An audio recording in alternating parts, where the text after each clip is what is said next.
J'ai pris 1 an de pause parce que je suis parti en dépression quand j'ai perdu mon Snap, qui m'a ramené 1,8 million par an. Mais moi, je vais le dire quand même.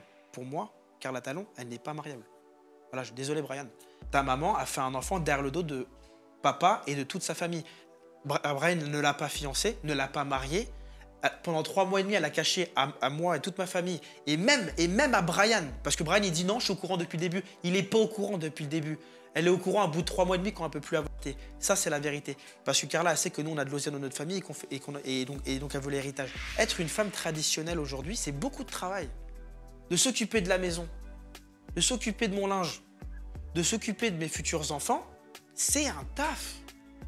C'est un vrai taf. De me faire à manger 4 fois par jour parce que je suis un combattant professionnel d'MMA, c'est un taf. Moi, j'aime les femmes très soumises. C'est au premier degré, au second degré, c'est une image, une métaphore? Non, c'est vrai que moi, j'aime les femmes qui... Moi, je suis un homme très traditionnel. C'est-à-dire que moi, je veux une femme qui ne travaille pas. J'aime pas quand ma femme travaille. C'est comme ça. Ça me dérange que ma femme travaille. C'est fou ce que je vais dire. Hein. Heureusement que je me suis évadé. Mais là, aujourd'hui, si je le croise, c'est un régal. Tu te sentirais prêt pour un octogone avec Booba? Bah, bien évidemment. Ah, oui. Aujourd'hui, avec le corps que tu as, avec l'entraînement que tu as? C'est même pas une question de corps. C'est une question de technique. T'es content de la politique de Donald Trump aux États-Unis? Ouais, très content, ouais. T'as voté pour lui? Ouais. Moi, je suis républicain, 100%. Et pour moi, Donald Trump, c'est l'un des meilleurs présidents, quoi.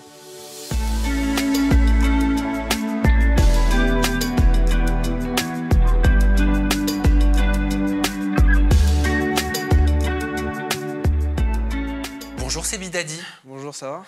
Bah oui, ça va. Et dis donc, qu'est-ce qui s'est passé? Bah, la MMA, hein. Ouais, la MMA ou autre chose peut-être. Mais on va en parler ça dans quelques instants. La dernière fois qu'on s'était quitté, Seb, t'expliquais à la France entière que tu étais au RSA. Tu avais choqué des journalistes de médias institutionnels. Tu avais également surprise et choqué la ministre Aurore Berger. D'ailleurs, c'est le journaliste Christophe Barbier qui t'avait qualifié de guignol. Quant à elle, Aurore Berger, elle avait déclaré te poursuivre pour promotion de la fraude fiscale. Elle en est où, cette poursuite? Alors, il faut savoir que cette poursuite, il y a eu non-lieu. Hein. Clairement, il n'y a rien, en fait, parce qu'il n'y avait pas de loi qui disait que j'ai le droit de dire X ou Y par rapport à la CAF à cette époque. Mais en janvier 2024, il y a une loi qui est sortie à cause de ce que j'ai fait avec la blague du RSA. Et du coup, maintenant, il y a une loi où tu ne peux plus mentir sur le fait que tu sois au RSA ou pas sur les réseaux sociaux. Donc, voilà. C'est pour ça qu'à chaque fois, avant de faire un buzz ou quoi que ce soit, j'ai des avocats qui me disent si je peux le faire ou pas le faire. C'est pour ça que quand j'ai vu les tweets de la ministre, etc., je savais déjà dans quelle position j'étais. Pour ça, je me suis dit, mais comment c'est possible qu'elle puisse tweeter ça alors que de toute façon, on ne peut pas m'attaquer pour ça? Non, parce qu'elle qualifiait ça de promotion de la fraude fiscale. Non, et elle ne peut pas dire que c'est de la promotion. Je n'ai pas dit, hey, les gars, allez tous gratter le RSA. J'ai dit, moi, je tape dans la CAF. Ouais, mais la façon dont tu l'as dit, ça voulait dire ça clairement, Seb. Alors, la façon... Alors, quand on dit la façon, moi, il n'y a aucun moment où Bidadi a dit, parce qu'il faut savoir que la loi, quand tu es devant un tribunal et quand tu es devant un juge, ils écoutent vraiment ce que tu dis mot pour mot. Mais tu es allé au tribunal? Non. Ben non, parce que je n'ai jamais dit, les gars, tapez dans la CAF, etc. J'ai dit, moi, je tape dans la CAF. Je n'ai pas promotionné de faire quelque chose, je n'ai pas insinué les gens. Alors on peut dire que je l'ai fait indirectement pour certains, alors que ce n'est pas ce que je voulais faire en plus. Hein. Moi, je voulais juste dire que moi, j'étais à la CAF pour faire mon buzz. Mais tu as reçu un document, tu as reçu un courrier, tu as reçu une LRR? Non, j'ai rien reçu. De toute façon, j'habite aux États-Unis, j'habite à Miami. Je ne sais même pas s'ils ont mon adresse. Hein. Donc, en fait, après les déclarations d'Aurore Berger en disant que tu allais être poursuivi pour promotion de la fraude fiscale, tu es en train de dire aujourd'hui qu'il n'y a rien eu? Il n'y a rien eu. Parce qu'il n'y a rien. Je n'ai jamais promu de taper dans la CAF ou quoi que ce soit. Mais vraisemblablement, ça t'a servi de leçon. Servi de leçon, servi de leçon, on peut pas, enfin, j'ai fait une bonne blague sur les réseaux sociaux. Waouh, truc de ouf. Oui, mais à partir du moment où tu dis maintenant j'envoie à mes avocats pour savoir si je peux faire tel buzz ou tel buzz, j'entends donc que ça t'aurait servi de leçon. En fait, faut savoir un truc que les gens comprennent pas. C'est qu'en fait, j'avais perdu mon Snap le fin décembre, donc on va dire début 2022. J'ai pris 1 an de pause parce que je suis parti en dépression quand j'ai perdu mon Snap, qui m'a ramené 1,8 million par an. C'est-à-dire que tu es parti en dépression quand tu as perdu ton Snapchat. Snapchat? J'ai perdu mon Snap, ouais. Qui te ramenait 1,8 million de quoi, d'euros? D'euros par an. Ouais. Grâce au placement de produits? Grâce au placement de produits, je faisais 3 placements par jour entre 1005 et 3000 balles la pub. Donc c'était quand même très conséquent. Combien de temps elle a duré cette dépression? Elle a duré 1 an. Et franchement, je pense que c'était le moment le plus dur de ma vie. C'est un peu comme un joueur de foot qui fait illégalement croisé et sa carrière, elle est terminée, quoi. Genre vraiment, je suis parti dans une vraie dépression. Mais vraiment, hein. En plus de ça, moi, juste avant de sauter, j'ai envoyé des mails à Snapchat. Qu'est-ce que je peux faire comme placement? Qu'est-ce que je peux pas faire? J'avais arrêté le trading 8 mois avant tout le monde, quoi, tu vois. Il y en a qui n'ont pas sauté, et moi, je faisais partie de ceux qui ont sauté.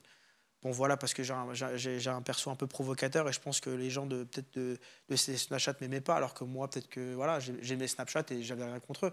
Mais voilà, et peut-être que je n'étais pas apprécié par ceux qui bossaient dans la plateforme de Snap et je leur en veux même pas aujourd'hui. Voilà, c'est comme ça, ils ont fait ce qu'ils ont à faire. Mais c'est vrai que j'ai vécu une lourde dépression et j'étais tellement déprimé en fait que même mon ex Léa, bah, ça l'a déprimé en fait. Et c'est pour ça qu'après notre couple, il est parti un peu en vrille et après elle est partie pour quelqu'un d'autre.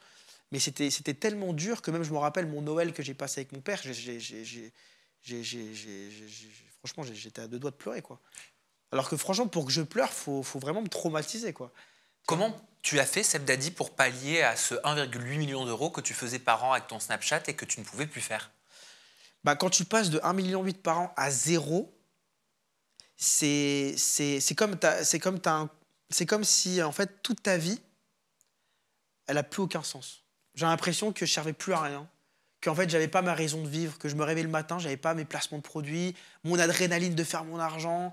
Donc j'avais l'impression que peut-être du jour au lendemain, bah, j'étais plus personne, j'étais personne en fait, j'étais plus rien sur mon Snap. Et c'est là que tu décides de faire ton faux buzz du RSA parce que... Non, après pendant 1 an, du coup, j'arrête les réseaux. Parce que les gens, ils oublient, hein, mais j'ai arrêté 1 an les réseaux sociaux. Alors oui, je postais quelques photos sur Instagram, mais bon, c'était histoire de...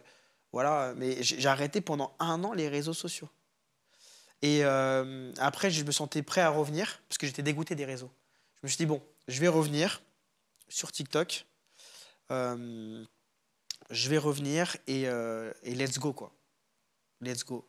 Mais il faut que je tape fort. Il faut que je tape fort, j'ai pas le choix. Comment tu t'es relevé? Comment tu gagnes de l'argent depuis que tu as perdu ton Snap? Aujourd'hui, je gagne de l'argent. Aujourd'hui, je gagne pas d'argent sur les réseaux sociaux. Alors que je ne gagne strictement rien. Donc les réseaux te rapportent zéro? Je fais zéro. Mes lives, je les fais gratuitement sur TikTok. Je ne fais pas encore de live match. Peut-être que j'en ferai, je ne sais pas. Mais aujourd'hui, j'en fais pas. Je ne fais pas de placement de produits sur Snap. Je ne fais pas de placement de produits sur TikTok. Je ne fais pas de placement sur Insta. Ou très peu. Mais Comment encore, tu gagnes de l'argent, Seb Daddy? bah, aujourd'hui, CB Daddy, Enterprise LLC, fait 0 € par mois. Oui, mais tu as d'autres trucs. Mais j'ai d'autres business, bien évidemment. Bien sûr, moi je me souviens de WeScoop. Ouais. Est-ce que c'était une façon de pallier justement à ce bannissement de Snap? Bah, en fait, c'est vrai que quand j'ai créé WeScoop avec mes associés, je me suis dit, bon, je vais créer ma plateforme où je ne peux pas sauter. Voilà. Je me suis dit aussi, je peux ramener mes collègues qui veulent venir, promotionner leur mime, etc. Et c'est ce que j'ai fait. Après, mon but, c'était pas c'était pas d'exploser Snapchat. Non, je savais que j'allais pouvoir combattre Snapchat ou quoi. Mais mon but, c'était de pouvoir puber le mime de mes copines et derrière bah, prendre un pourcentage Sans que ça saute. sans que ça saute. Et ça marche bien, WeScoop? Après, attention, WeScoop, c'est pas que pour faire du mime. WeScoop, c'est aussi un réseau où les gens s'expriment un peu plus. Il faut savoir que c'est plus de 18 ans sur l'Apple Store. Mais il y a Twitter aujourd'hui sur la plateforme d'Elon Musk, on peut dire ce qu'on veut. Hein. Ah, totalement. Je dirais même que WeScoop est bien plus soft que Twitter aujourd'hui. Sauf que WeScoop, on ne sait pas pourquoi, mais ça convertit plus que Twitter. C'est-à-dire, tu as beaucoup de téléchargements? Il y a beaucoup de téléchargements, ouais. Combien? On est à plus d'1,3 million de téléchargements. Ouais. C'est beaucoup? C'est beaucoup, ouais. C'est beaucoup. On a fait plusieurs fois le top 10 de l'Apple Store, même souvent. Est-ce que ça t'a permis de vendre des parts, peut-être? On le sait que souvent, ça fonctionne comme ça dans les startups. Avec mes associés, on a vu 10% des parts. Pour une valorisation de 20 millions. Et là, il y a la V2 qui va bientôt sortir, mais pour le moment, il y a d'autres projets qui sont en cours. Donc, on a mis les développeurs sur un autre projet. Tu as vendu 10% de parts? Ouais. Sur une valorisation à 20 millions? Ouais. Donc, ça veut dire que tu as touché 2 millions d'euros? Moi et mes associés, on a touché 2 millions, ouais. Ok. Après, il faut savoir qu'avec la technologie, avec les applications et tout, ça va vite. Donc ouais, on a vendu ça à un fonds d'investissement qui est à San Francisco. Il y a WeScoop et moi, j'ai pas mal de personnes aussi qui me disent que tu es devenu le manager numéro 1 français de certaines jeunes femmes sur la plateforme, notamment Mime ou OnlyFans. Ouais, alors c'est vrai qu'il y a beaucoup de gens qui disent « Ouais, c'est bite, t'es un proxénète, etc. » Alors, il faut comprendre que quand tu es manager OFM, donc manager Mime, tu n'es pas un proxénète. Attends, manager OFM? Ouais, c'est la OnlyFans Management. Ah, ok. Donc, en fait, ce qu'il faut comprendre, c'est que moi, je m'estime pas proxénète. Je ne force aucune fille. Viens, toi, t'as quel âge? T'as 19 ans, bah viens, je veux que je veux que tu fasses du contenu exclusif, tu viens avec moi, fais ça, fais ci, fais ça. Moi, je prends des filles qui sont déjà sur les plateformes, qui ont déjà fait le choix d'être sur les plateformes, et je leur offre du marketing. C'est-à-dire que tu es avec moi, tu traînes avec moi, tu as une visibilité, et derrière, je prends un pourcentage. Est-ce que, comme Dylan Thierry, ce pourcentage, tu leur laisses 20% comme ils souhaitaient le faire dans des audios qui avaient fuité et tu prenais 80% sur les putes? Alors, C'est pas moi qui le dis, hein. bah, en fait, ce qu'il faut comprendre, c'est que déjà, c'est pas du tout des putes, comme on peut dire. Ce qu'il faut comprendre, c'est que c'est des filles qui veulent vendre des photos de charme. Alors, il y en a qui font du contenu X, il y en a qui font du contenu très soft, qui a vraiment tout type de profil. Et je vais même te dire qu'il y a certains profils qui font du très soft, mais du très, très, très, très soft, font plus d'argent que de certaines filles qui font du X. Donc, tu vois, ça veut tout et rien dire. Mais comment tu les manages, ces filles? Consiste en quoi ton rôle? Bah, mon rôle, c'est de les marketer, de les mettre en avant, de leur trouver une bonne stratégie pour qu'elles restent actives sur les réseaux sociaux. Et je sais comment faire en sorte qu'un profil reste d'actualité le plus longtemps possible. Et aussi le fait qu'elle peut venir sur WeScoop, promouvoir sans sauter, etc. Mais par exemple, tu le faisais avec Léa Marie. Léa Marie, Tu oui. étais son manager. Moi, Ouais. c'était revenu à mes oreilles. Oui, j'étais son manager. Ouais. Mais ça consistait en quoi concrètement? Comment tu faisais la stratégie de Bah, Léa Marie? Comment tu construisais tout ça? Léa Marie, c'était moi qui lui a. Même si elle a fait son taf, hein, Léa Marie, il faut savoir que les gens ne connaissent pas Léa Marie, mais c'est une vraie bosseuse. Aujourd'hui, elle fait de l'argent sans OnlyFans et sans mime. Hein, Ouais, elle avait annoncé, je crois, 2,8 millions d'euros. Ouais, moi aujourd'hui, elle fait plus, hein, mais elle est sur autre chose. Elle a d'autres business maintenant. Mais oui, elle a fait 2,8 millions. On l'a fait en équipe. Hein, parce qu'il faut savoir que c'est une équipe. Hein. On a des gens voilà, on bosse ensemble, on réfléchit ensemble. Et aujourd'hui, oui, elle a fait 2,8 millions et j'étais son manager. Mais j'ai été manager d'autres gros profils. De qui? Bah, j'ai été manager après, je peux pas dire trop de noms, mais Carla? Carla, depuis 2021. Ah, depuis 2021. Ouais, ouais. Et Carla, on peut voir aujourd'hui que, par exemple, moi, ce que je pense de Carla, aujourd'hui, si tu regardes un peu Carla aujourd'hui, elle est plus connue qu'à l'époque où elle faisait de la télé. Honnêtement, en télé, ça avait moyennement marché pour elle. Aujourd'hui, Carla, depuis 2021, c'est une top influenceuse francophone. Pour moi, c'est l'une des filles aujourd'hui qui marque dans le milieu de l'influence. T'as géré qui? Qu'est-ce que t'en penses, toi? Ou tu gères qui? Moi, je gère environ une quinzaine de filles. Ouais, Connu? ouais, beaucoup. Ouais. Allez, vas-y, dis-moi qui tu gères. Je peux pas trop en dire. Parce Raconte ta tata. Je me suis pas mis d'accord, mais les plus gros profils en général sont gérés par Mais moi. pourquoi c'est censé être un secret de Polichinelle? Bah, en fait, le truc, c'est que elles m'ont pas donné leur accord, donc après, elles peuvent gueuler. Mais en vrai, il faut savoir aussi, c'est qu'il n'y a pas que moi derrière, pas que le marketing. Si tu veux, il y a plein d'autres stratégies aussi en interne qui font que la fille va faire plus d'argent sur la plateforme. Tu gères Lola? Non, Lola, elle a arrêté. Lola, elle a pratiquement jamais fait mine. Lola, je parle de Lola qui avait participé à la Villa des Cœurs Brisés, qui avait une relation avec Adrien Laurent, ton pote. Non, Lola, bah, elle a jamais fait mime. C'est pas un vrai profil. C'est ta meuf, Lola? Non. T'es en couple avec Lola? Non, je m'entends très bien avec elle. Je suis tombé sur une story que j'ai trouvée un petit peu... Ah, c'est d'Aquaweb? Un peu trop naturelle pour être un faux buzz. Ah ouais? Oui. Tu l'aimes, Lola? J'étais sûr que tu allais me poser cette question. Non, mais Lola, aujourd'hui, bah, on n'est pas en couple. Hein, voilà, maintenant, on s'entend bien, mais rien de plus pour le moment. Avec tous les business que j'ai et tout mon MMA, etc., c'est compliqué. Mais tu la fréquentes? Non, on ne se fréquente pas, non, vraiment, je l'aurais dit. Hein. Vous couchez ensemble? Non. Lola, c'est pas du tout une fille qui va coucher avec quelqu'un alors qu'elle n'est pas en couple. Hein. Même avec Adé, elle était vraiment en couple avec Adé pour coucher avec Adé. C'est pas juste une fille qui est passée comme ça sur Adé, quoi. Et alors, j'aimerais bien que tu me répondes un petit peu, parce que pour le coup, j'ai l'opportunité d'avoir quelqu'un en face de moi qui gère des profils mimes. Ouais. C'est quelque chose dont beaucoup parlent sur les réseaux sociaux, mais en même temps, on ne sait pas en quoi ça consiste. Tu vois, tu disais toi-même, pour beaucoup, c'est apparenté à du proxénétisme. Pour toi, c'est un vrai métier de manager. Concrètement, comment tu gères l'image d'une jeune femme sur Mime ou sur OnlyFans? Déjà, ce qu'il faut comprendre, c'est que nous, les managers, on est là pour les encadrer. C'est-à-dire que moi, par exemple, j'ai des profils comme Léa Marie. Je vais donner l'exemple de Léa Marie, parce que je sais que ça ne dérangerait pas que je parle de ça. Léa Marie, elle a fait 2,8 millions.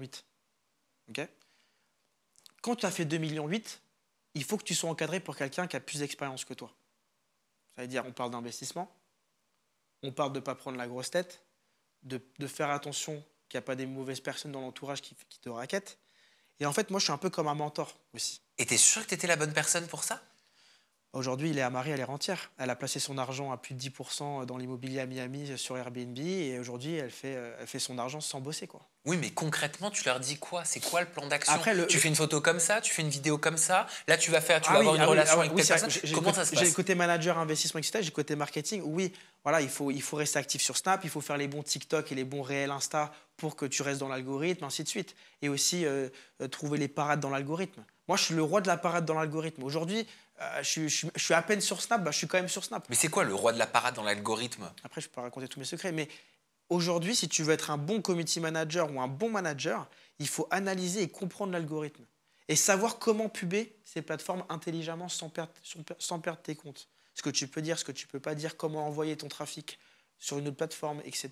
Tu dis que c'est important pour une jeune femme qui est sur les plateformes intimes d'être gérée par quelqu'un comme toi. Pourtant, concernant les femmes, tu avais confié: j'aime les femmes plus jeunes qui n'ont pas d'argent pour les manipuler. Non, j'ai pas dit ça. Alors, en fait, ça, je l'ai dit ça, voilà, je l'ai dit. Mais par contre, c'est pas exactement ce que je voulais vraiment faire comprendre. Ah En bah fait, explique-moi c'est alors. que demain, si je veux me mettre en couple avec une femme, ok, si je me mets avec une femme de 33 ans, qui a déjà tout vécu, les Maldives, elle est partie en jet privé, etc., bah, je l'impressionne pas si moi je l'emmène aux Maldives. Par contre, une fille de 22 ans, si elle fait les Maldives avec moi, si elle voyage avec moi, je vais plus la marquer. Parce qu'elle va dire, ah, c'est la première fois que je suis allée aux Maldives, waouh! Donc je vais forcément plus la toucher, elle va forcément être plus amoureuse que moi. Donc c'est plus intéressant d'être avec une jeune femme. Mais ça veut dire que même dans les sentiments amoureux, il y a une forme de manipulation de ta part. En fait, ce qu'il faut comprendre, c'est que c'est pas de la manipulation, c'est du bon sens. Aujourd'hui, une femme, si elle a déjà tout vécu, bah forcément, si elle le revit une deuxième fois avec toi, parce qu'elle a déjà beaucoup d'expérience, bah, ça va pas être pareil, ça va pas être aussi magique, quoi. Bah si, parce qu'en revivant les choses au travers du regard de la personne qu'on aime, on voit les choses à nouveau Bah, différemment. moi, d'après mon expérience, les femmes plus âgées, c'est dur qu'elles disent waouh. Tu sais quoi, à chaque fois que je suis avec une femme qui a plus de 28 ans, elles me disent ah, j'étais là avec mon ex. La vie de ma mère, quand elle te dit ça, t'es là, mais pourquoi je suis en train de mettre mon fric et mon temps ici? Je te jure, hein, c'est très dur. T'as dit aussi que t'aimais les femmes très soumises. Ouais, j'aime les femmes très soumises. Moi. C'est au premier degré, au second Alors degré, moi, c'est une image, une métaphore? Non, c'est vrai que moi, j'aime les femmes qui. Moi, je suis un homme très traditionnel. C'est-à-dire que moi, je veux une femme qui ne travaille pas. J'aime pas quand ma femme travaille. C'est comme ça. Ça me dérange que ma femme travaille. C'est fou ce que je vais dire. Hein. Mais moi, je veux une femme, je veux lui donner une carte bleue, je veux lui donner un salaire, ou je lui donne ma carte bleue, elle le met sur son Apple Pay. Elle a besoin de rien, et juste, son seul travail, c'est s'occuper de moi. Mais pourquoi Et tu que veux je sois un ça? roi à la maison. Mais pourquoi tu veux ça? Bah parce qu'au final, quand tu as une femme qui travaille, c'est pas pareil. Elle n'est pas 100% à toi, en fait. Il y a son patron qui veut coucher avec elle. Tu rentres à la maison, elle est fatiguée parce qu'elle a passé une journée de taf. Alors qu'au final, quand elle ne travaille pas, elle te regarde comme un roi. Elle te dit, mais c'est lui mon sauveur. Et elle te regarde vraiment comme son homme. Tu vois. Seb, si t'achètes ça dans un magasin, Mm. est-ce que ça t'appartient? Bah oui. C'est 100% à toi? Ouais. Ok, une femme n'est pas une tasse. Elle n'est pas 100% à toi. Non, mais elle sera plus redevable, elle te regardera plus comme un héros, en mode, c'est lui mon homme, c'est lui qui s'occupe de moi, c'est lui qui me paye tout, c'est un vrai homme. Ouais, t'es une petite bite, quoi. Non, en fait, moi, je suis plus traditionnel. Moi, tu sais quoi, je vais te dire un truc. Être une femme aujourd'hui, c'est ça que les gens ne comprennent pas. Être une femme traditionnelle aujourd'hui, c'est beaucoup de travail. De s'occuper de la maison, de s'occuper de mon linge, de s'occuper de mes futurs enfants, c'est un taf. C'est un vrai taf. De me faire à manger 4 fois par jour parce que je suis un combattant professionnel d'MMA, c'est un taf. Et ça, il faut le comprendre. Oui, t'aimes les tradwives, quoi. J'aime les femmes qui sont des femmes de maison. Et aujourd'hui, il faut comprendre un truc, c'est que les femmes d'aujourd'hui, en 2025, elles dénigrent la femme de maison et les femmes qui sont au foyer, alors qu'au final, c'est le plus beau métier du monde, de s'occuper de ses enfants et de son mari. Je comprends pas. T'es masculiniste? Ça veut dire quoi, masculiniste? Qu'est-ce que tu veux dire par masculiniste? Je sais pas, t'as une déviance dans ta masculinité. Non, mais T'es un peu trop à l'extrême. non, je suis pas dans l'extrême. Je trouve que juste aujourd'hui, on a dénigré la femme au foyer, alors que c'est le plus beau métier du monde. Tu t'occupes de ton mari, de tes enfants et de ta maison, de ton nid. Et si toi, Seb, c'est l'inverse, tu t'occupes de faire les lessives de ta femme, tu fais le repassage pour ta femme, tu éduques les enfants, tu vas faire les courses, et tu laisses ta femme te driver, tu laisses ta femme travailler, tu laisses ta femme rapporter le pain à la maison. Et bah, c'est une femme qui me correspondrait pas. Parce que, en fait, déjà, je pourrais pas concevoir, tu vois, je ne pourrais pas concevoir que c'est moi qui, toute la journée, va m'occuper. En fait, moi, si tu veux, j'ai été programmé dans mon enfance, parce que déjà, j'ai une mère au foyer. Donc, j'ai été programmé dans mon enfance, et ma mère me l'a dit. Hein. Ma mère, elle me l'a dit. Elle m'a dit, Seb, tu veux une belle femme? Oui. Il va falloir travailler à l'école. J'ai été programmé comme un Américain. Et c'est ça la différence. Bon, tous les Américains pensent pas comme ça. Hein. Beaucoup aussi. En parlant de femmes, je vais te montrer un extrait vidéo d'une jeune femme avec qui tu as partagé un live. Elle s'appelle Tiffany. Et tu as tenu des propos particuliers avec Kylian la concernant. Regarde sa réaction. Bah, il m'attaque, en fait, c'était hyper méchant. Moi, je suis pas dans le clash, j'aime pas la méchanceté. Je dis ce que je pense, mais est-ce que je suis pas méchante? Genre, lui, il arrive, c'était juste pour être méchant. T'as bien vu dans les deux, il voulait juste être méchant. Et il est comme ça. Moi, j'aime pas les gens méchants. Par contre, tu enlèves mes plateformes, tu vois le mode de vie que j'ai à l'extérieur, franchement, je suis plutôt clean. Je suis pas mariable. Aux yeux de eux, j'aurais pu être mariable, que ce soit aux yeux des misogynes, des gens des réseaux. Je sors pas beaucoup, je bois pas d'alcool, je prends pas de drogue. J'ai pas vu beaucoup d'hommes. Donc Seb et Ilan t'ont dit que t'étais pas mariable. Est-ce que toi, t'estimes que eux le sont? Non. Non. Oh, Mais bon, ça me vu que touche, c'est des grave. hommes, les hommes, ils peuvent faire plus d'erreurs que les femmes. Donc parce qu'elle est sur les plateformes, elle n'est pas mariable. Alors, ce qu'il faut comprendre, c'est que chacun fait ce qu'il veut aujourd'hui. Moi, tu peux être sur les plateformes, il y a un degré et une limite qu'il ne faut pas dépasser, sinon je ne peux pas te marier.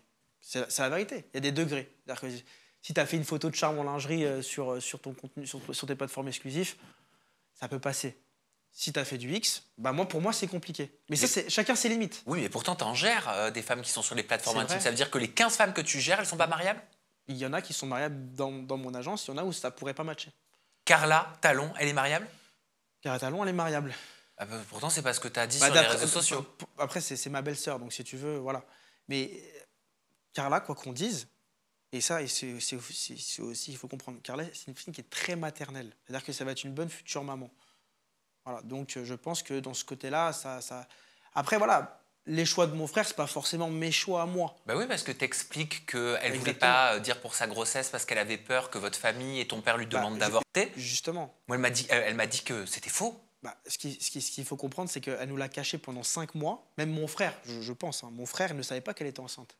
Elle avait un ventre tout plat pendant 3 mois, 4 mois. Mais est-ce que tu n'avais pas le seum, comme elle m'a expliqué en fait, et comme ton frère ici présent, Brian, il m'a expliqué, parce qu'ils t'ont pas annoncé qu'elle était enceinte, qu'ils allaient devenir parents, et tu as découvert la En fait, grossesse, comme tout le monde sur les réseaux Ce sociaux.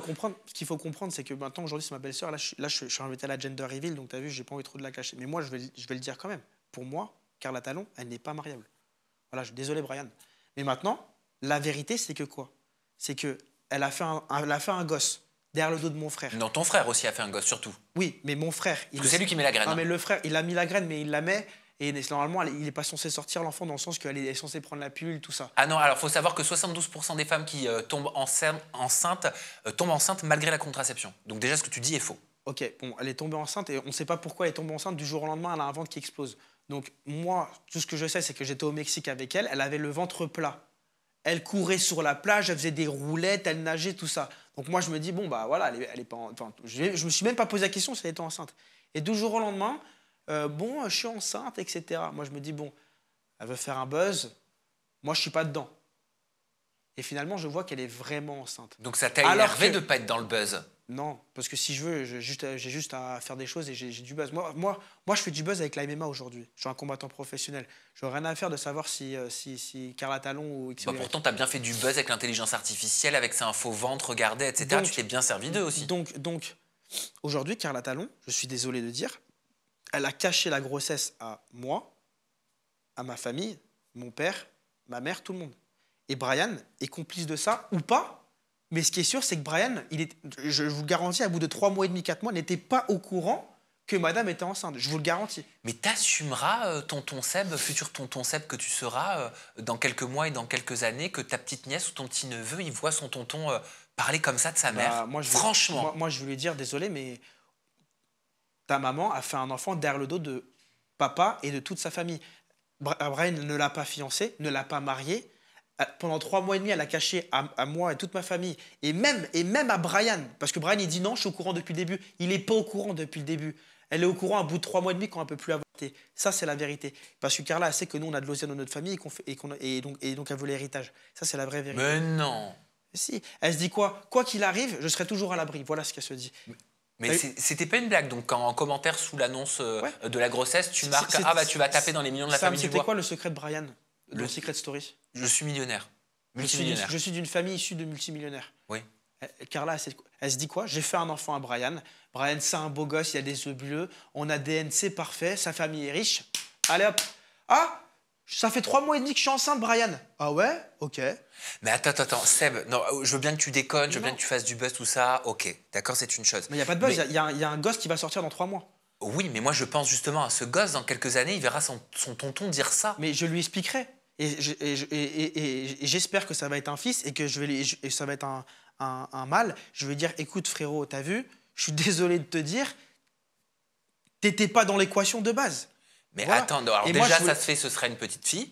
Non, c'est pas une fille normalement. Mais tu sais pas. Normalement, parce que j'espère que c'est un garçon. Ou tu le sais pas encore. J'espère que c'est un garçon. Inch'Allah. Oui, mais si c'est pas un garçon, tu l'imagines, ta nièce, voir son tonton dire ça? Ça va être un garçon, il faut y croire. Parce que mais voilà, moi j'aimerais qu'il soit footballeur, qu'il fasse du MMA et tout ça. Et une fille, c'est très compliqué à partir de l'adolescence de l'éduquer. Voilà. Mais il faut éduquer les garçons. Fallait t'éduquer toi. Pardon pour tes parents, je suis désolé. Mais éduquer une fille quand elle part en talons en boîte de nuit et qu'elle rentre pas le soir, c'est très compliqué pour un père et pour un tonton. Mais c'est les mecs qu'il faut éduquer. Ils ont qu'à mieux les traiter. Moi, je parle d'un principe que une bonne clé ouvre tous les cadenas et les bons cadenas ne se peuvent pas ouvrir par toutes les clés. Ah non, mais c'est quoi? J'ai jamais entendu ça. En gros, les clés, c'est les hommes et les cadenas, c'est les femmes. Oui, merci, j'avais compris.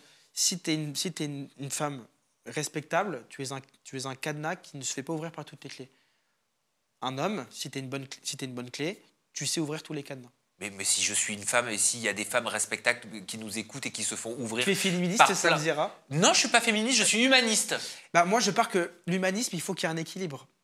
Aujourd'hui, il faut un équilibre. Je suis désolé, mais aujourd'hui, on ne peut pas dire le contraire. D'éduquer une fille, même en termes de au-delà du fait qu'elle va se taper un mec, ça va être chaud, etc. Et si je suis féministe?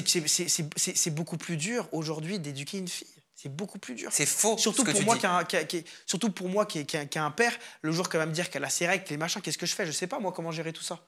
Je sais pas. Une fille, il faut la protéger. Elle peut se faire violer. C'est très dur. C'est dur, c'est traumatisant pour un père. C'est de l'anxiété sans cesse. Tu dis des conneries, tu dis des énormités. Je veux bien qu'il y ait de la place pour le buzz, mais au bout d'un moment, stop, Seb. Non, mais c'est la vérité. Non, stop. Tous les jours, moi, je sais que tous les jours, conneries que tu dis quand vraiment. ma fille elle va sortir en soirée, et c'est la vérité, aujourd'hui, si je laisse ma fille sortir sur Paris à 18 ans, je vais me dire, peut-être qu'elle peut être en after et se faire violer, etc. Ah ouais, et je vais stresser. Tu pars dans un délire comme ça, je vais partir aussi dans ce cas-là, moi, dans un délire comme ça. Attention, c'est très, très hard ce que je vais te dire, Seb. Alors dis-moi. C'est à cause des mecs comme toi qu'il y a des meufs qui se font violer, je pense. Moi, je suis un violeur. Non, mais avec des discours pareils, ça met des graines dans la tête de gens. Ça peut être très dangereux. Mais là, on est Sam, on est dans la réalité des choses. Aujourd'hui, notre monde est dangereux. Les gens, ils font des afters avec de la drogue, avec des ballons. Ils emmènent c'est dangereux. Ah, mais ça, je suis d'accord avec toi. Et aujourd'hui, laisser sa fille aller en after avec des inconnus qu'elle a rencontrés en boîte qui prennent de la drogue, qui font des ballons, qui vont l'insinuer à prendre de la drogue ou mettre des trucs dans son verre. L'inciter. Apprends à parler français, mon chat. Inciter. Donc, moi, je suis désolé. Aujourd'hui, j'ai une fille, elle sort, on peut la droguer. Mais un homme aussi. Il y a des hommes qui sont drogués. Mais bien évidemment, mais là, on parle en général. Alors, d'accord, ok, tu vas me trouver un cas d'exception. Moi, je parle en général. Une femme qui sort avec ses copines, aujourd'hui, les gens, ils sont dangereux. Ils sont dangereux. Ah bah ça, je te l'accorde. Il y a de la drogue dans les verres, en boîte. Et tu es dangereux dans tes propos. Mais moi, je ne suis pas dangereux. Moi, je n'ai jamais drogué une fille, je n'ai jamais violé une fille, je n'ai jamais fait de mal à une fille. Oh, bravo. Et c'est pour ça, voilà. Donc voilà, c'est pour ça que tout le monde sait que je suis un mec bien. Maintenant, je sais aujourd'hui qu'une femme qui sort en soirée, elle est en danger en permanence. Et ça, c'est la pure vérité. Ouais, mais à cause de mecs qui ont des idées comme toi et qui les mettent en action. Mais moi, je suis pas en train de dire que je veux violer une fille et que je veux le mettre en action. Moi, il y a aucun moment j'ai dit moi je veux mettre une drogue je vais droguer une fille et je vais la ramener à la maison. Ouais, mais ton discours, je trouve qu'il chosifie en fait une femme. Pas du tout. Il chosifie les femmes. Non. Mon discours, c'est les femmes, faites attention quand vous sortez parce qu'aujourd'hui, dans les boîtes de nuit, il y a de la drogue qui tourne, il y a des afters où c'est dangereux. Voilà ce que ça c'est le vrai message. Ah bah tiens, tu vas aller sur le terrain de la drogue. Mm. Allons, Seb Dadi, sur le terrain de la drogue. On va regarder une photo de toi avant, après, parce que j'ai beaucoup de questions à te poser sur cette évolution physique. Tu n'es plus le même. Ouais. J'ai fait une transformation physique sous produits dopants. Et franchement, j'ai pris une bonne masse musculaire. Est-ce que c'est une bonne masse musculaire quand c'est sous produits dopants? Là, c'était juste avant Moundir, j'étais un petit peu gros. On l'aurait pu trouver plus maigre. Mais oui, aujourd'hui, ouais, j'ai fait 3 mois de cure. Alors, drogue. Ah, il faut comprendre un truc. Les stéroïdes, c'est une drogue. Attends. Il y a une différence entre héroïne, crack et faire une cure de testostérone. Donc, non, mais si tu peux pas mélanger du cannabis et de l'héroïne non plus. Il y a un juste milieu dans tout. Donc, j'ai fait une cure suivie par des médecins.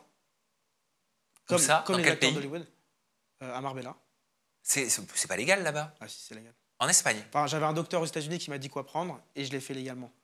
Avec un coach à Marbella, Rob Transformer, qui est le meilleur coach. J'ai prise de sang tout le temps, le foie, etc. Et en 3 mois, j'ai acquis un physique costaud qui aujourd'hui m'a permis d'être mieux dans ma peau. Et franchement, je veux la dire la vérité, hein, il y a des avantages et des inconvénients à ça.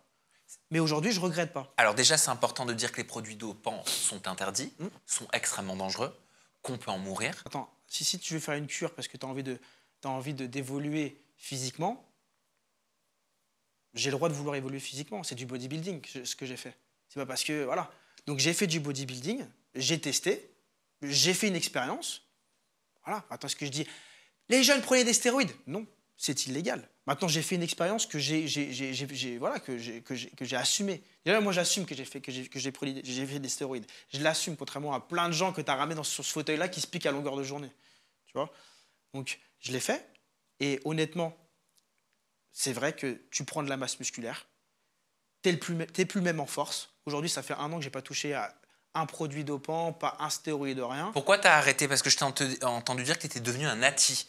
Ça veut dire que tu ne te dopes pas. Aujourd'hui, je me dope plus. Alors, il y a plusieurs raisons. Déjà, il faut savoir que je sentais quand même que mon cœur, il en prenait un coup. Ah. C'est-à-dire que je sentais que quand je montais les escaliers, mon cœur, je sentais que j'avais moins de souffle, que mon cœur était impacté. Et sachant que moi, je prenais des microdoses. Hein. Je prenais vraiment des microdoses. J'étais suivi par des professionnels qui ne me disaient pas de faire n'importe quoi. Je sentais que j'étais impacté. En plus de ça, ça peut rendre stérile. Donc le faire trop longtemps, après je peux ne pas avoir d'enfant, donc c'est cool d'avoir les muscles, mais si tu peux pas avoir d'enfant, c'est pas intéressant. Mais tu peux pas bander aussi. Si tu bats à mort. Quand t'es en cure, tu fais que de bander. Le problème, c'est quand tu fais de la testo pendant 1 an et que tu arrêtes, bah, tu n'as plus de testostérone naturelle et donc du coup, quand tu arrêtes, bah, tu peux plus bander. Oui, donc, bah, voilà, donc tu as du mal après. Moi, j'ai fait une micro-cure, une cure de débutant pendant 3 mois, c'est rien. Dès que tu arrêtes, tu fais une relance et ça repart. Il y a eu quand même des conséquences. Bah, les conséquences, c'est que j'avais pas de cardio. C'est-à-dire que pour le MMA, je n'avais pas de cardio et j'étais pas mobile. C'est-à-dire qu'en gros, j'étais tellement stock comme ça que je pouvais pas bien projeter mes bras. J'étais trop lent et j'avais pas de cardio, j'étais trop lourd en fait. Alors que là, je suis plus mobile, je peux bouger, je peux être au sol, je peux être une anguille au sol. En fait, il faut comprendre que les gens qui sont super musclés en bodybuilding ne peuvent pas se bagarrer parce qu'ils sont pas mobiles, ils n'ont pas de vitesse. Et aujourd'hui, pour faire mal, un coup de poing, ce qui fait mal, c'est la vitesse, c'est un coup sec. Donc j'ai dû perdre du poids même, j'ai dû arrêter la muscu pour pouvoir regagner de mobilité et gagner en vitesse et en explosivité. C'est-à-dire qu'aujourd'hui, par exemple, depuis octobre, je n'ai pas poussé une barre où je n'ai pas fait de musculation. Je fais de la prépa physique, pompe, traction, etc. Mais je ne fais pas d'haltère. Pourtant, je reste costaud. Mais je ne fais plus d'haltère. Pour les bras.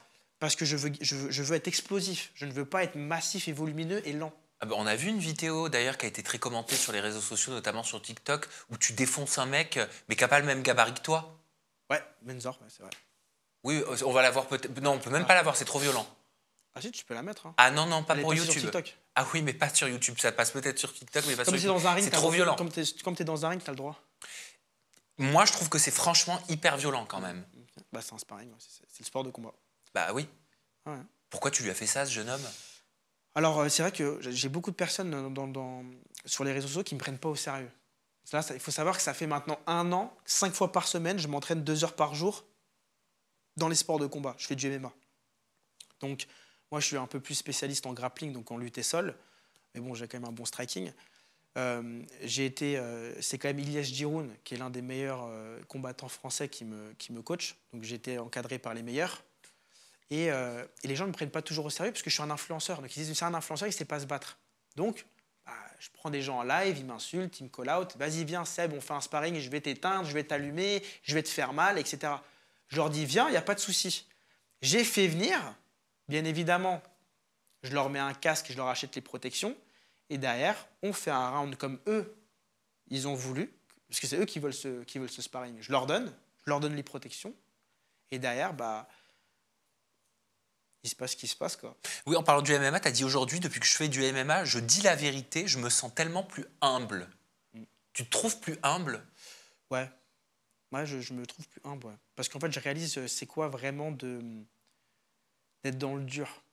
Tu vois, d'être dans un tatami où ça transpire toute la journée, ça te rend homme. Ça te rend vraiment... En fait, d'être dans le dur comme l'armée, ça rend dur. Tu vois, je me sens... En fait, je sais c'est quoi vraiment le vrai charbon, quoi.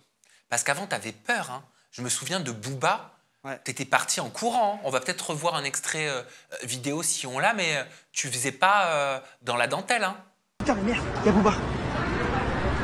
Merde, il y a Booba. Il va me défoncer. Il est beaucoup plus costaud que moi. Putain.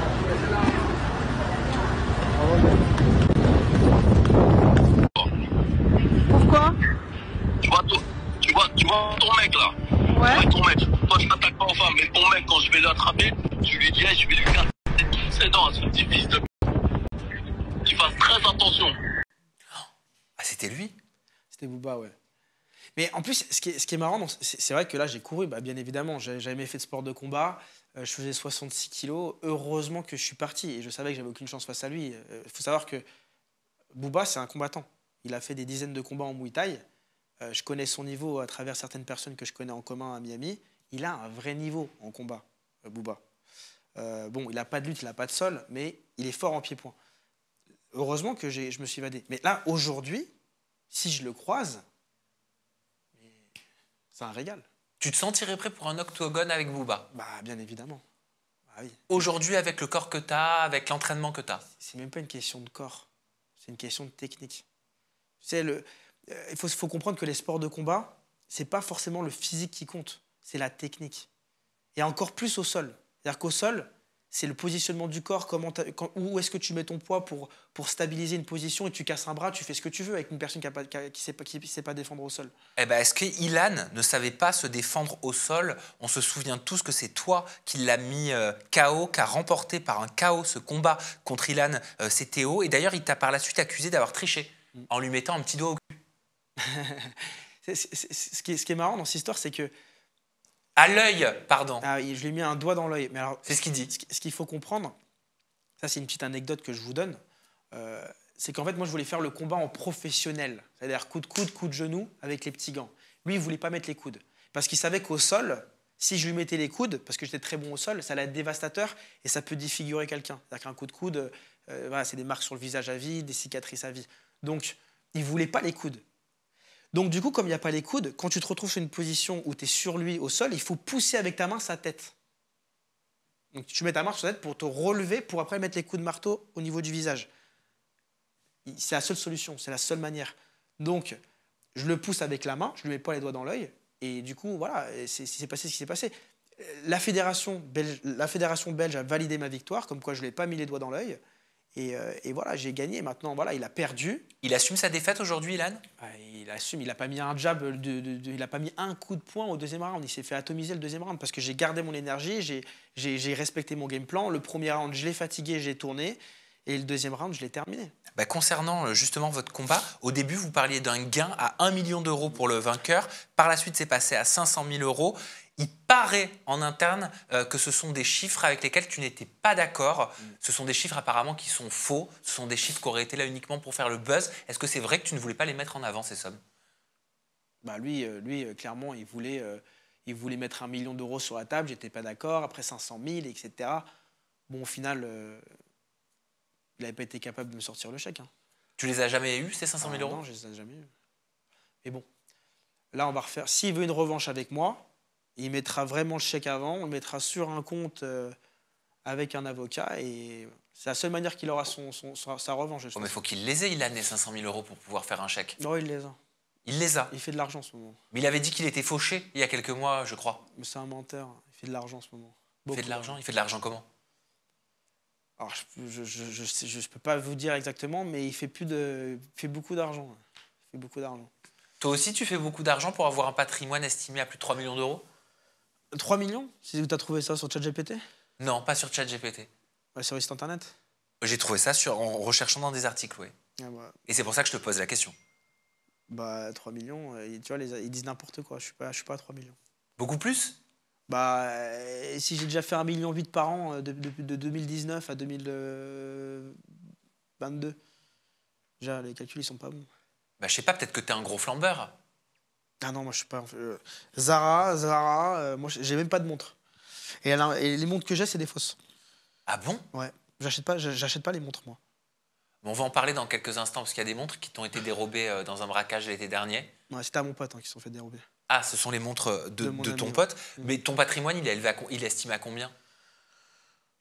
En fait, j'ai des actions dans des entreprises, donc dans des startups, donc c'est difficile d'estimer, c'est du paper money, on va dire. Après, en bien immobilier pur, Oui. En bien immobilier pur, j'ai 5,5 millions. 5,5 millions en bien immobilier Bien pur. immobilier pur, ouais. Ok. Et ça veut dire quoi en paper money?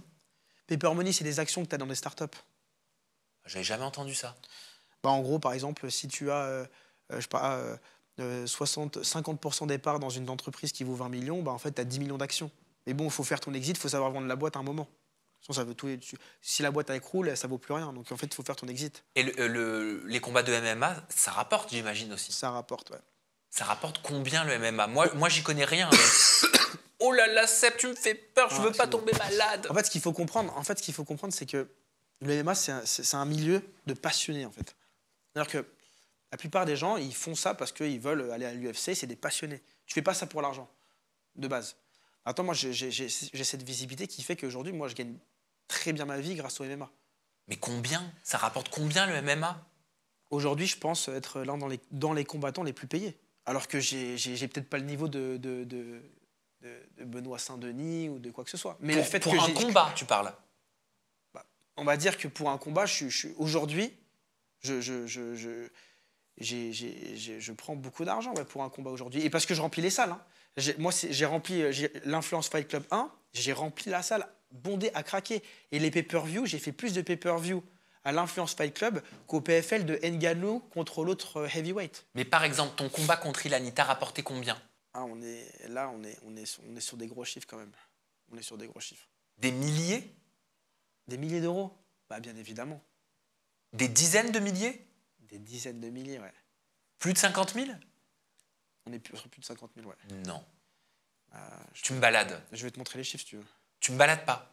Non. Mais moi, j'y connais rien. Ouais, après, ce qu'il faut comprendre, c'est que je remplis une salle pour un combat, à moi tout seul. Après, il y avait certains d'autres combattants aussi qui étaient là. Hein, il y avait des gens des locaux qui... Voilà.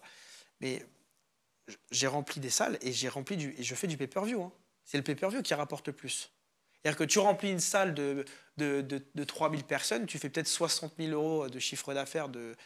L'organisation fait 60 000 euros de chiffre d'affaires de places vendues, mais après il y a les hot dogs, les coca, les machins en interne, tu rajoutes, tu as 80 000 de chiffre d'affaires. Derrière, tu as le pay-per-view, tu peux rajouter des centaines de millions en pay-per-view de chiffre d'affaires. Et là, par exemple, tu vas gagner combien face à l'Indécis? Là, face à l'Indécis, c'est vrai que le chèque, il a pratiquement doublé. Il a pratiquement doublé, ouais. Donc, après, on est sur une salle de 10 000 personnes au BCF Arena. Donc 10 000 personnes en Suisse. Donc la Suisse, bien évidemment, ils ont les moyens. Donc tu remplis 10 000 places à un panier moyen de 75 €. Ça fait combien déjà? Ça fait quoi 700? Ça fait combien exactement? Tu négocies, toi, des pourcentages, justement, sur les à côté qui sont vendus? J'ai un salaire, j'ai une paye. Et après, j'ai des bonus par rapport à mes pay-per-view, à ce que je vends, etc. Voilà, donc ça dépend aussi à quel point je vends aussi le combat. Voilà. Dans quel état d'esprit t'es pour ton combat avec l'Indécis? Ce qu'il faut comprendre, c'est que la MMA, ça va vite. Avec les petits gants, il suffit d'un coup qui passe, tu tombes. Et quand tu tombes, c'est difficile de se relever. C'est-à-dire qu'une patate mal placée, n'importe qui peut être dangereux. C'est-à-dire qu'en MMA, dans la cage, c'est du 50-50. Donc même moi, je pourrais être dangereux. Demain, tu te lèves, tu m'envoies une patate, je la vois pas arriver, tu me mets KO. Il faut savoir que tu fasses 150 kilos, que tu fasses 50 kilos, que tu sois musclé, pas musclé, on a tous la même mâchoire. On a tous le même mâchoire et le même cerveau. Tu tapes dans la mâchoire, tu peux être le plus grand des Goliaths, tu tombes. Et tu peux taper dans la mâchoire en combat de MMA? Bah, on tape sur la mâchoire, la tempe. Il faut taper le plexus, la tempe, la mâchoire. Ouais, il faut viser le KO à tout prix. Mais c'est vrai que c'est là où la MMA, faut comprendre, c'est que tu peux laisser ta vie. C'est-à-dire que moi, je sais que tu peux perdre la vue. Si tu prends un coup trop fort dans la tempe, tu peux perdre la vue d'un œil. Il faut savoir que quand tu rentres dans la cage, tu sais que tu peux repartir avec des dégâts à vie. Moi, j'ai dépensé 17 000 € de chirurgie esthétique pour refaire mon nez. Demain, je me casse le nez, je dois repartir faire ma chirurgie esthétique. Je me fais taper la tempe, je peux perdre la vue. Y a des gens, ils se prennent des KO, ils bégayent à vie. Hein. Ils bégayent vraiment. Ils récupèrent jamais vraiment la parole à 100%. Donc, quand tu fais de la MMA et que tu rentres dans la cage, il faut se dire que tu mets ta santé en jeu. C'est pas... Et moi, à la limite, je le fais pour beaucoup d'argent et je suis un des combattants les plus payés en France parce que je suis connu. Mais il y en a qui le font pour des cacahuètes, parce que c'est des passionnés. Il faut les respecter. Eux. Il y en a beaucoup, Seb, qui disent que Marvin et Virgile, c'est déséquilibré comme combat. Et beaucoup pensent que Marvin Tillières va vraiment défoncer Virgile parce qu'ils n'ont pas du tout le même gabarit. Comment ça se fait qu'ils combattent l'un contre l'autre alors que, de prime abord, on dirait qu'ils n'ont pas du tout le même gabarit? Alors, il faut comprendre que Marvin Tillières, à part faire le charisme sur Internet, on n'a rien vu on l'a jamais vu se combattre. Par contre, ce qui est vrai, je ne sais pas si c'est mettre une gauche-droite, mais ce qui est vrai, c'est qu'il a un niveau de sol. C'est-à-dire qu'il est très bon au jiu-jitsu, ce qui est très important. Maintenant, ce qu'il faut comprendre, c'est que Virgile, peut-être qu'il part, il a fait de l'hôpital psychiatrique, etc., et que voilà, c'est un peu compliqué pour lui en ce moment. Oui, il est atteint de bipolarité, Virgile. Voilà, mais il a 44 victoires en kickboxing, 44 combats, 33 victoires en pied-point. Donc, il faut savoir que oui, Virgile est un handicapé mental, mais c'est un mec qui sait envoyer les points. Hein. C'est pas un handicapé mental, Virgile? Entre guillemets. Il souffre de bipolarité? C'est un handicapé mental. Mais il sait se battre, le mec. C'est-à-dire que ça a l'air d'être un fragile et il fait le Virgile Pignon, mais c'est un peu comme moi. Il est sous-estimé. C'est pas un handicap mental, hein, la bipolarité. Ah ouais bon, en tout cas, il est en hôpital psychiatrique, donc c'est quand même... Il a fait quelques séjours en hôpital psychiatrique, et l'hôpital psychiatrique, j'espérais que tu le dis pas avec un ton péjoratif. Non, mais moi, j'ai rien contre Virgile. Hein. Et honnêtement, hein, moi, j'espère que Virgile va gagner ce combat. Et je pense qu'il a autant ses chances que Virgile, que Marvin. Il faut comprendre il faut arrêter de regarder est-ce que lui, il a l'air d'être fragile ou pas. C'est vrai que physiquement, il a l'air très fragile, Virgile, mais il sait se battre. L'été dernier, selon certains articles, tu aurais été victime d'un braquage à main armée dans les Alpes-Maritimes avec Adrien Laurent. Les biens volés seraient des montres de luxe, des bijoux, des smartphones, un ordinateur pour un préjudice estimé à plus de 100 000 €. 3 individus se seraient introduits à l'intérieur de la demeure munis de couteaux et d'un revolver et vous auraient menacé. Qu'est-ce qui s'est passé ce soir-là? T'étais où? Moi, j'étais dans ma chambre tranquillement. Et là, je vois 3 mecs qui débarquent, cagoulés. Et en fait, je me suis dit, c'est un prank. Il y a Adé qui sort une vidéo, il va me pranker, en fait. Mais vraiment, je me suis dit, mais c'est du contenu, là, en fait. Il y a un prank, il y a une blague. Parce que parfois, entre nous, on se fait des blagues comme ça. Et là, j'ai compris que c'était pas une blague. Il y a un mec qui me braque, qui me dit, il est où ton pote Bernie? Un pote à moi qui a beaucoup d'argent, qui a des montres. Et le pire dans tout ça, c'est que ce qui m'a fait peur, c'est même pas celui-là qui avait le flingue.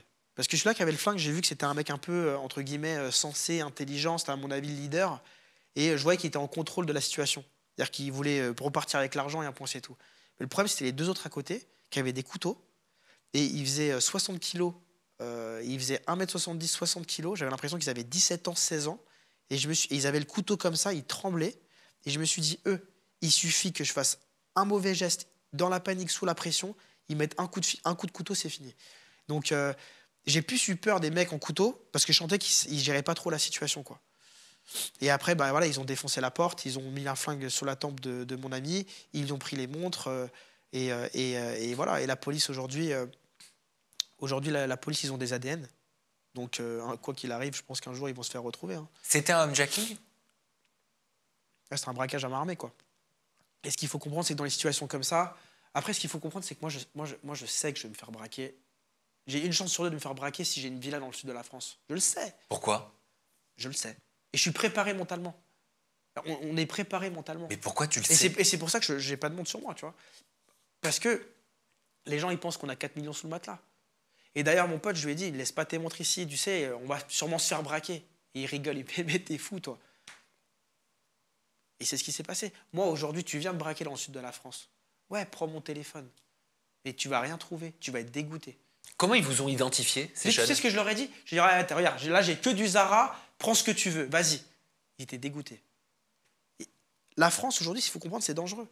La France, c'est dangereux aujourd'hui. Il n'y a pas de sécurité. Et ceux qui partent à Dubaï et qui disent « Ouais, moi, je pars pour la sécurité, etc. » Ouais, c'est ça, tu pars pour esquiver les impôts. Peut-être, mais ils partent aussi pour la sécurité, pour de vrai. Comment ils vous ont identifié, ces braqueurs? Bon, les gens, ils savent qu'on est là. Déjà, les gens qui louent les villas aux gens connus comme moi, bah, ils ont des potes. Ah, j'ai loué la villa à lui. Ah ouais, qui? Ah ouais, c'est la villa que tu m'as montré, l'adresse, machin. Et ça, c'est les locaux, hein, c'est les locaux qui nous ont braqués. Hein. C'est des locaux. Hein. Elle en est où, cette histoire? T'as eu des nouvelles? Ils ont été entendus, retrouvés par un commissariat? Pour le moment, rien du tout, quoi. Pour le moment, rien du tout, mais je pense qu'un jour, on va les rattraper, c'est sûr. Comme toujours, quoi. Tu sais, dès qu'il y a de l'ADN, de toute façon, c'est compliqué. Hein. Tu vis en France? Ah, moi, j'habite à Miami, moi. Ah oui, toute l'année? Bah, il faut savoir que j'habite à New York depuis 2012. Donc, je suis vraiment pas ça fait longtemps que je suis plus en France, hein, avant même d'avoir fait la télé-réalité. Hein. Depuis 2012, je suis aux États-Unis. Et en 2019, je suis parti à Miami. Et t'es en France combien de temps par an? 4 mois, 3 mois. Et je suis pas du tout... j'ai un passeport américain, j'habite aux États-Unis. J'ai rien à voir avec la France. Hein. T'es content de la politique de Donald Trump aux États-Unis? Ouais, très content, ouais. T'as voté pour lui? Ouais. Moi, je suis républicain, 100%. Et pour moi, Donald Trump, c'est l'un des meilleurs présidents, quoi.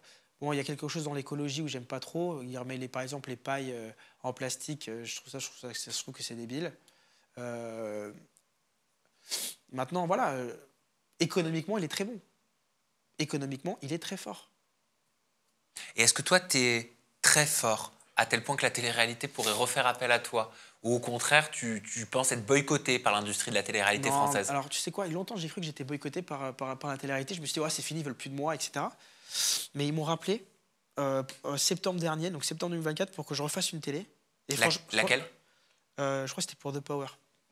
Ça m'avait grave touché, parce que je me suis dit, ah ouais, en fait, ils pensent encore à moi. Putain, ça m'avait fait du bien, en fait. En fait, alors, je savais que je pouvais pas, parce que voilà, j'ai des business, je suis manager d'influenceurs aussi, donc j'ai beaucoup de trucs. Si je coupe mon téléphone pendant 2 semaines, ça va être compliqué. Mais franchement, ça m'avait fait grave plaisir. Je me suis dit, en fait, ah, en fait, je suis pas rejeté de là où je viens, en fait. En fait, c'était comme... en fait, moi, les gens de la télé, la prod, tu sais, c'est des bons souvenirs pour moi. C'est ce qui m'a... Tout ça, c'est grâce à eux. Donc, au final, quand ils te rappellent, bah, c'est un peu comme papa et maman, ils te disent, bah, tu veux revenir manger à la maison? Ah, mais je croyais que vous m'avez oublié. C'est ça m'avait touché, vraiment, ça m'avait touché. Même si je savais que je pouvais pas, mais je voulais, hein. J'aurais bien aimé faire 1 semaine ou 2, mais je savais que je pouvais pas. Mais, Et pourquoi ça s'est pas fait alors, The Power? bah, parce que j'ai mes réseaux qui tournent, je suis manager, j'ai d'autres sociétés, j'ai des startups, j'ai de l'immobilier. Je dois vérifier que tout se passe bien de l'autre côté. J'ai des factures à payer sans arrêt dans tous les sens. Je ne peux pas couper mon téléphone. Mais c'est vrai que quand ils m'ont rappelé, ça m'a énormément touché. Et dès que je peux mettre 2 semaines en pause, franchement, je vais refaire une télé, ça c'est sûr. Et vraiment pour le kiff, quoi. Tu vois, je reviendrai vraiment pour le kiff. Et que je parte pas, bon, c'est comme ça. Mais j'irai pour le kiff et tout casser. Et c'est laquelle que tu aimerais faire? Je sais pas. Franchement, je sais pas, mais un jeu de stratégie, je pense, un peu pour manipuler tout le monde et foutre le bordel. Mais franchement, je vais le faire avec le kiff. Et je pense que je serai encore meilleur qu'avant, parce qu'aujourd'hui, en fait, je le fais même plus pour l'argent. Les réseaux sociaux, ils tournent, je gagne même plus d'argent sur les réseaux sociaux. Moi, j'ai 2 business. Je suis manager, aujourd'hui, je fais de l'argent même pas sur moi. Donc, mais je pense que je referai une télé, ouais, je pense. Mais en tout cas, ça m'avait vraiment touché et voilà, ça m'avait fait du bien de sentir que j'étais pas rejeté et que j'étais encore là, quoi, si je voulais, quoi. Merci Seb Dati. Bah écoute, peut-être qu'on te retrouvera dans une télé-réalité prochainement. En attendant, on te retrouve sur les réseaux sociaux. Ouais. Ton compte Instagram, c'est Sebidadi. Ton compte TikTok, c'est Sebidadi MMA. Ouais. Ah, tu l'as dédié au MMA? C'est un nouveau, ouais. Ah oui, c'est un nouveau. Ok, bah, merci pour cette prise de nouvelles et cette interview. Merci à vous de nous avoir suivis. On se retrouve bientôt avec une nouvelle personnalité des réseaux. Toujours des confidences en toute intimité. Prenez bien soin de vous et de vos proches.